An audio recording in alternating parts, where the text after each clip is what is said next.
Estoy convencida de que si has estado últimamente en redes sociales has tenido que ver los vídeos de chicas enseñando sus calendarios de Adviento literarios, que como su propio nombre indica, consisten en calendarios que en vez de estar formados por el típico chocolate, están hechos por 24 libros que tienes que ir desenvolviendo desde el día 1 de diciembre hasta el 24. Y si los has visto, probablemente te haya pasado como a mí, de preguntarte por qué yo no tengo a nadie que me haga este tipo de calendarios o por qué he tenido la desgracia de nacer pobre y no poderme hacer yo misma el maldito calendario. Pues no te preocupes, amiga o amigo lector, porque las editoriales han pensado en todo y nos han traído la solución, o la desgracia, depende de cómo lo mires, de traernos un calendario de Adviento literario por el módico precio de 17 euros.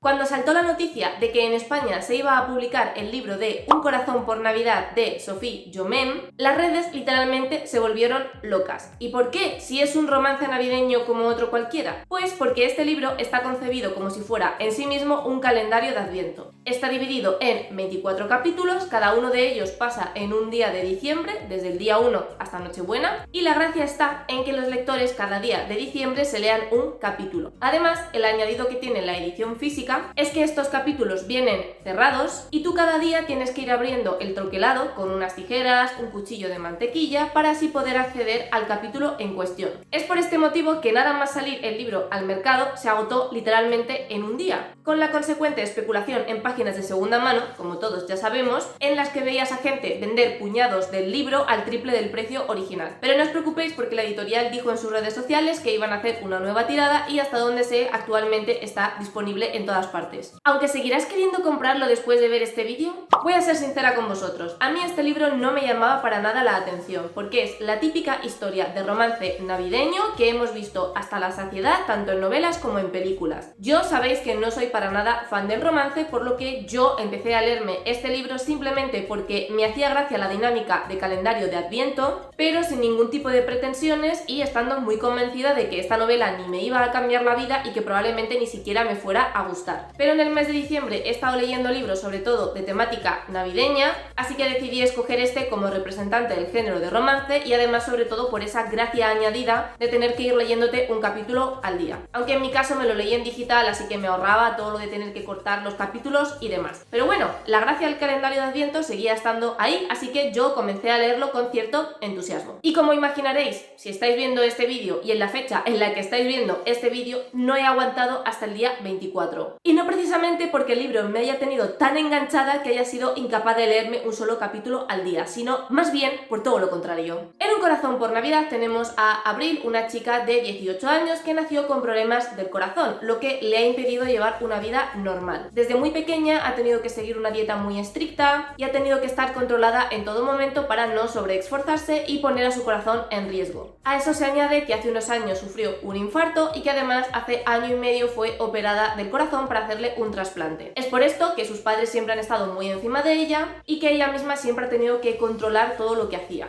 El libro se sitúa en las vacaciones de Navidad de Abril, que después de 3 años va a regresar al pueblo de Morcine, o como se pronuncie, porque este libro originariamente es francés y yo no tengo ni idea de francés. En este pueblo, ubicado en los Alpes suizos, es donde ella y su familia pasaban todas las Navidades hasta hace 3 años, que fue cuando sus padres se divorciaron. Así que este año Abril ha decidido que quiere pasar las vacaciones con su padre y por lo tanto volver a este pueblo después de tanto tiempo. Ella no va a estar sola, sino que va a estar con su mejor amiga Eva, que cuando empieza el libro Eva sigue en su ciudad porque está ultimando algunos trabajos y exámenes para la universidad y llegará al pueblo unos días más tarde. Mientras tanto, el plan de Abril es estudiar para los exámenes que tiene después de Navidad y no hacer mucho más porque, como digo, al tener una enfermedad de corazón su vida es bastante limitante. Sin embargo, su padre poco a poco la irá animando a que salga un poco de esa burbuja, a que se divierta, a que dé paseos por la nieve, a que salga a caminar por él. Y aunque al principio Abril es bastante reticente a esto porque ella es muy consciente de cuál es su condición, poco a poco se irá abriendo a las sugerencias de su padre y haciendo pequeñas excursiones, comiendo comidas típicas navideñas que no deberían entrar en su dieta y demás. Sin embargo, cuando finalmente saldrá de este cascarón será cuando se reencuentre con Agustín. Agustín es un chico de 22 años que es el hermano mayor de su mejor amiga Eva, al que hacía 3 años que no veía y en este tiempo pues el chico ha cambiado bastante y cuando se reencuentren, aunque Agustín sabe perfectamente cuál es la condición de Abril, también la anima a divertirse un poco más, a disfrutar de sus vacaciones de invierno y se ofrece a pasar el tiempo con ella y a animarla a retomar el esquí, porque ambos son unos apasionados del esquí, pero a raíz de sufrir el infarto, pues Abril no ha vuelto a practicarlo a pesar de que es su deporte favorito. Y la historia tampoco tiene mucho más. Vamos viendo todo el mes de diciembre cómo Abril va pasando sus vacaciones y cómo después de tantos años de haberse impuesto a sí misma una vida lo más relajada posible, Abril se va animando a recuperar esa energía o esa actividad que tenía antes de sufrir el infarto. Ya solo por la sinopsis podéis intuir que no es una historia que vaya a ofrecer nada nuevo, que no es una historia que vaya a volarte la cabeza, que simplemente te ofrece un romance cookie entre dos personajes en un ambiente navideño, que es lo que yo buscaba, por lo que tampoco le pedía al libro que fuera lo mejor que había leído en mi vida. El problema es que la historia es tan típica, tan predecible, tan llena de clichés y tan mal hecha, que a pesar de que yo no esperaba nada de este libro, ha conseguido decepcionarme lo más grande. Tenemos 3 personajes principales que serían Abril, Agustín,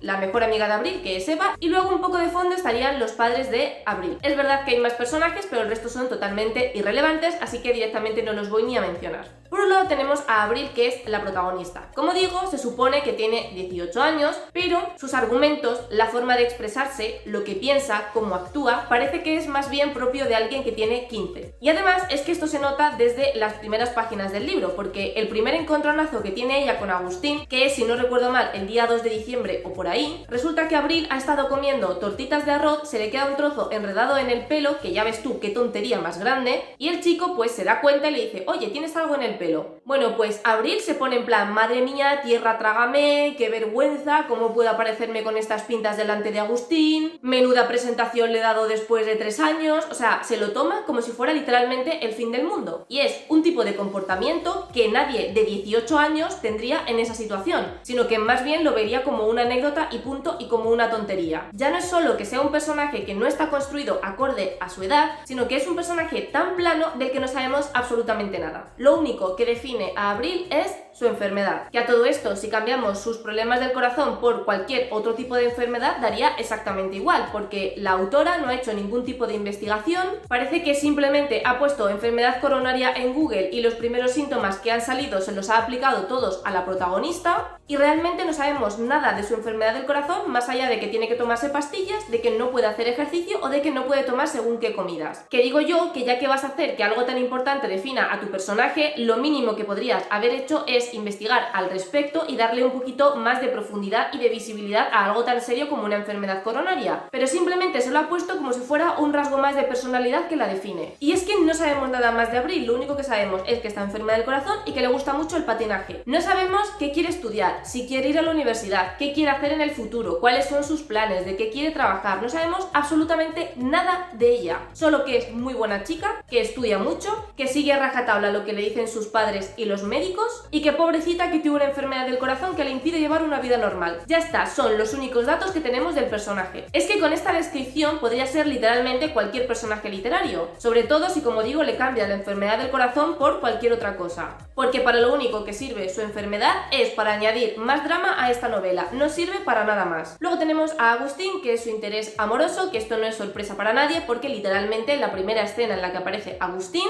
la descripción que hace Abril, porque el libro está narrado desde su perspectiva y para mi desgracia estamos todo el rato en su cabeza, es que estos 3 últimos años le han sentado a Agustín estupendamente, que ha dejado de ser un adolescente esmirriado y con acné a ser un tío súper potentorro, y que madre mía qué calores me están entrando porque como está el hermano de mi mejor amiga. Esa es su primera descripción y la primera impresión que tenemos de este personaje, que es exactamente igual de plano que la protagonista, porque de nuevo lo único que sabemos de él es que le apasiona el esquí y que trabaja como monitor de esquí en los Alpes suizos. Ah, bueno, sí, y que según la hermana de Agustín es un mujeriego que tiene un pasado oscuro y que se dedica a usar y tirar a las mujeres como si fueran un Kleenex. Ya está, es toda la complejidad que tenemos de este personaje. Y luego tenemos a la mejor amiga de Abril barra hermana pequeña de Agustín, que es Eva. Si de los personajes principales apenas sabemos nada y son planísimos, pues imaginaos de la mejor amiga, que literalmente está ahí solo para montar drama, porque desde el principio Abril te deja claro que si ella empieza a sentir algo por Agustín, a su mejor amiga no le va a hacer ni puñetera gracia,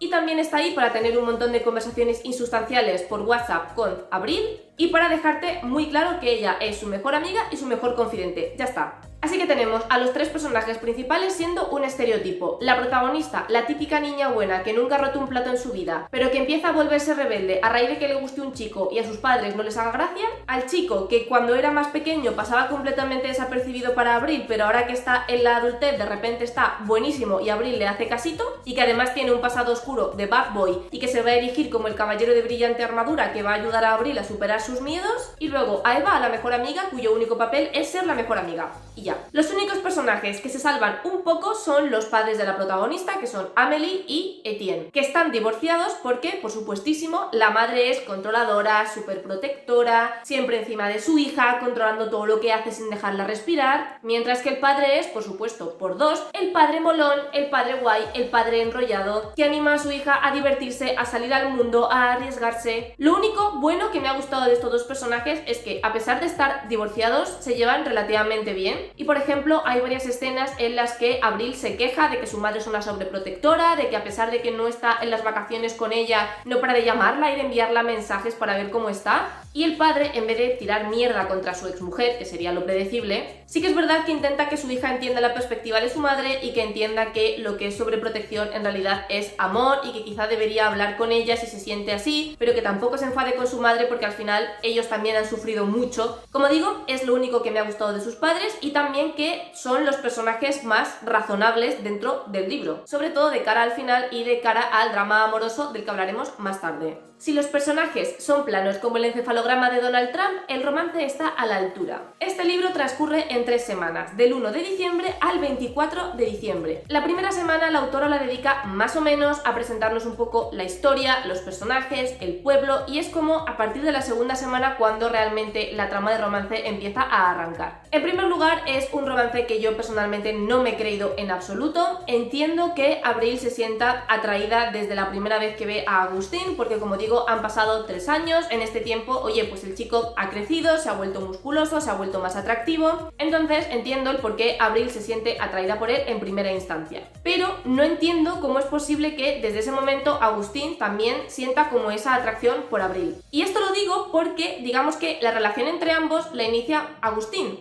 Y para mí no tiene mucho sentido porque la autora te deja claro que estos personajes cuando eran pequeños y pasaban juntos las navidades, realmente ellos dos no tenían ningún tipo de relación. Es decir, para Abril, Agustín solamente era el hermano mayor de su mejor amiga y para Agustín, Abril solamente era la mejor amiga de su hermana. Es decir, realmente la relación estrecha estaba entre ellas y Agustín estaba ahí como un poco de fondo. Además que, como digo, empieza de parte de Agustín porque desde el principio él intenta hablar con Abril, intenta encontrarse con ella, aunque la verdad los sitios que hay para frecuentar en este pueblo no son demasiados y al final de una forma u otra pues coinciden constantemente, pero es como que todo empieza por parte de él. Es él el que la anima a salir de casa, el que la anima a hacer excursiones, el que la anima a ir a esquiar, cuando en ningún momento en los años previos ha mostrado ningún tipo de interés por Abril. Es verdad que puede ser atracción mutua, que yo que sé, que el chaval la ve y diga, oye, qué chica tan atractiva, pero como que para mí da la impresión de que pone demasiado entusiasmo o que se esfuerza demasiado en estar con ella simplemente por haber sido una atracción a primera vista.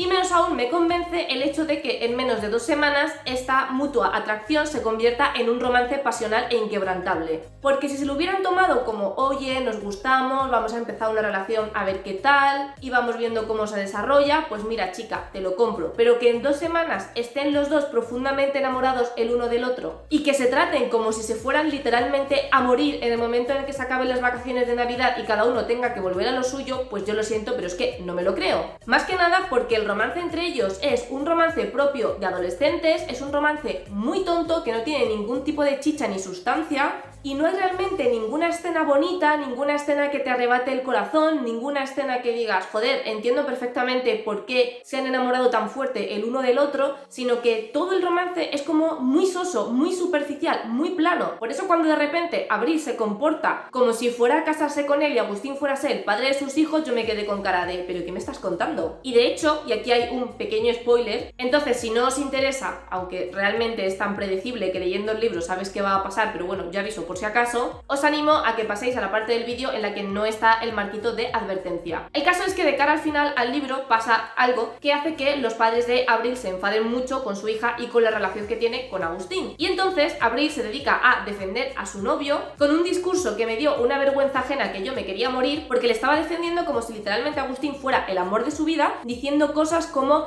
me ha devuelto las ganas de vivir, me ha salvado, después de tanto tiempo sin haber disfrutado por culpa de mi enfermedad, gracias a Agustín he descubierto el gusto por la vida, y frases de ese estilo que es como, pero vamos a ver, que le conoces como quien dice de hace 2 semanas, que hasta hace 2 semanas pasabas olímpicamente de su culo y de repente has visto que se ha convertido en un tío súper buenorro que te hace caso y me estás con estos discursos, de verdad. Y claro, sus padres se lo toman como si fuera simplemente un romance que ha surgido durante las vacaciones, que es literalmente tal y como te lo describe la autora, no como ese romance apasionado que te quiere hacer creer, pero después del super discurso que pega la tía esta, sus padres como que, no sé, de repente cambian de actitud y como que entienden que de repente Agustín se le ha convertido en el amor de la vida de su hija. Y oye, como si no hubiera pasado nada. Vamos, que el romance, como todo el libro, es plano, sin ningún tipo de profundidad, y yo lo siento, pero a mí no hay ninguna escena ni ningún capítulo que me justifique cómo estos dos personajes pueden convertirse en inseparables en menos de 2 semanas, porque yo no estoy diciendo que esto no pueda suceder.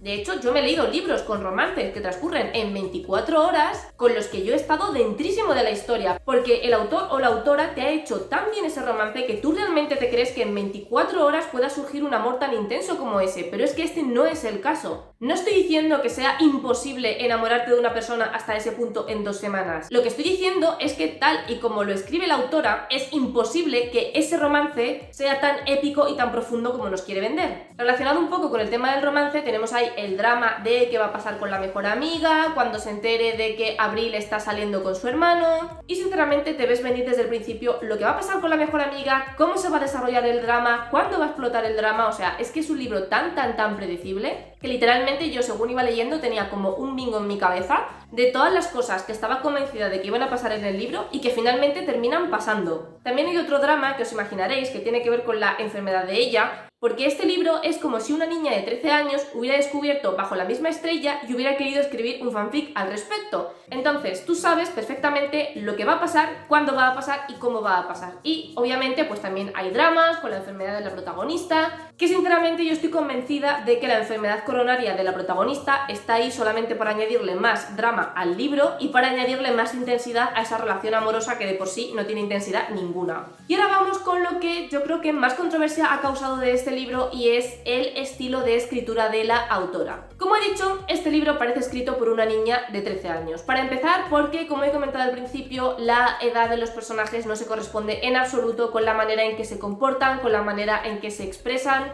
y si no te estuvieran diciendo constantemente la edad que tienen los personajes, tú no te creerías ni de broma que los personajes son tan mayores. Y es que el estilo de la autora es muy infantil, es muy preadolescente. Es como el capítulo ese de Los Simpson en el que el señor Barnes, que es un señor muy mayor, intenta hacerse el guay y utilizar expresiones de los jóvenes. Pues es un poco así. Es como si una señora de 50 años, que es la edad que tiene la autora, quisiera hacer una novela enfocada a un público juvenil adulto, pero no sabe muy bien cómo funciona la gente de esa edad, y haya decidido que la gente de 20 años se expresa igual que cuando tenía 15, pues ese creo que sería un buen resumen de lo que puedes encontrarte en esta novela. Y es que está tan mal escrito que de hecho la polémica que ha surgido en redes es que alguien descubrió que en Amazon Francia este libro está catalogado para niños de 7 a 9 años. Y yo he investigado porque, claro, una cosa es lo que te diga Amazon y otra cosa es lo que te diga la editorial. Y resulta que la editorial francesa califica este libro como enfocado a un público de 13 años. ¡De 13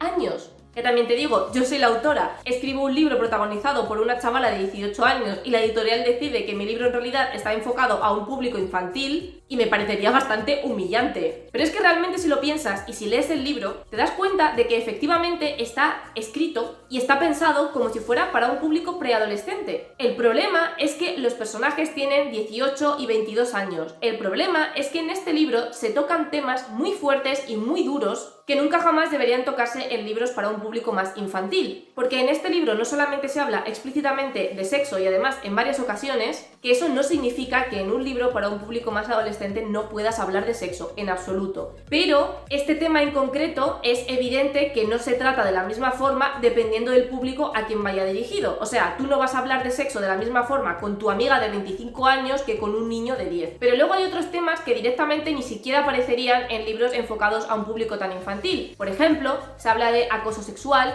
se habla de abuso sexual, se habla de humillaciones sexuales. Incluso también se mencionan amenazas de denuncias de corrupción de menores. Quiero decir que son temas que de ninguna forma aparecerían en libros para un público tan joven. Por lo tanto, en mi humilde opinión, yo creo que TBR, que es la editorial que ha publicado el libro en España, sí que tenía razón a la hora de enfocarlo a un público más juvenil, a pesar de que le está cayendo mierda a la editorial precisamente por eso, y que son los franceses los que han etiquetado mal el propio libro que están publicando. Porque por mucho que efectivamente este libro parezca escrito por alguien de 13 años, que en eso tienen toda la razón del mundo, la historia no está pensada en absoluto para que gente de 13 años la lea. Porque al tener protagonistas adultos se tratan temas de adultos que de ninguna forma un niño de 13 años debería leer, al menos bajo mi perspectiva. Así que en realidad creo que ha sido un error de la editorial francesa y por lo tanto de Amazon el hecho de clasificar este libro casi como si fuera un middle grade. Y que la editorial TBR ha hecho bien en venderlo como una historia juvenil adulta porque realmente es lo que es, a pesar de que esté escrita por una niña de parvulario. En cuanto al final del libro,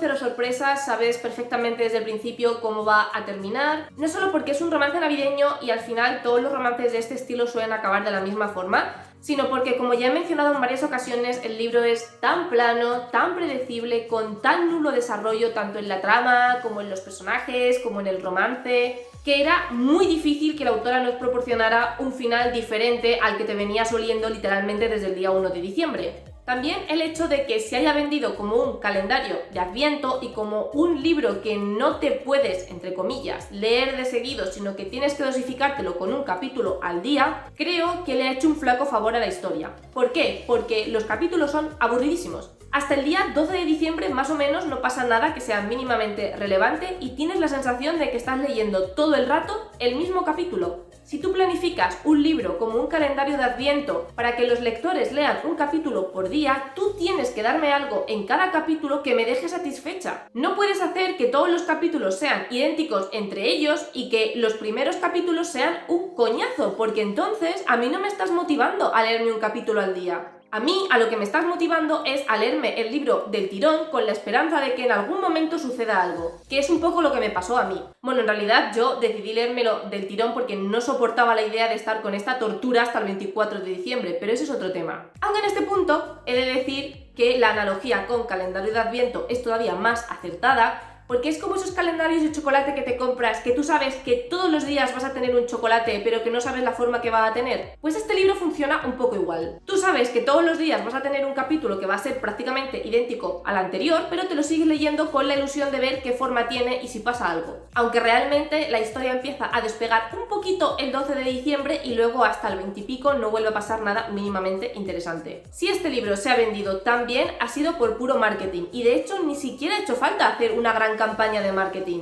La editorial TBR tampoco es que haya anunciado con muchísimo hype esta novela. Lo que pasa es que el hecho de que esté construido como un calendario de Adviento y la gracia de que el propio lector tenga que ir abriendo un capítulo al día, pues ha hecho que el libro se venda solo. Pero en realidad es que este libro no tiene nada más. Creo que hay historias de romance ambientadas en Navidad que le dan 1000 vueltas a esta obra. De hecho, en general, las reseñas que están saliendo de este libro son bastante malas, porque es gente a la que le ha pasado lo que a mí, que a pesar de que no tenías expectativas acerca de esta novela porque era un romance navideño y poco más, aún así consigue decepcionarte porque está tan mal escrito, tan mal hecho, con personajes tan mal construidos, que ibas con las expectativas mínimas y aún así ha conseguido decepcionarte todavía más. Mi conclusión es que si te gustan los calendarios de Adviento, cómprate el de Milka. En resumen, yo este libro me lo quise leer porque me hacía mucha gracia el formato en el que estaba publicado y creo que eso sí que ha sido un acierto. De hecho, estoy convencida de que va a ser un poco como las ediciones especiales y que viendo lo muchísimo que este libro ha vendido este año a pesar de su pésima calidad narrativa, yo creo que el año que viene van a salir libros de este estilo como churros, lo cual a mí me parecería estupendo porque me parece una forma bastante original de leer una novela, pero por favor que sean novelas que como mínimo estén bien escritas, tampoco pido mucho más. Entonces creo que este libro ha triunfado, si se puede llamar a esto triunfo, simplemente porque a todo el mundo le parecía original y una forma diferente de leer y de pasar la Navidad, pero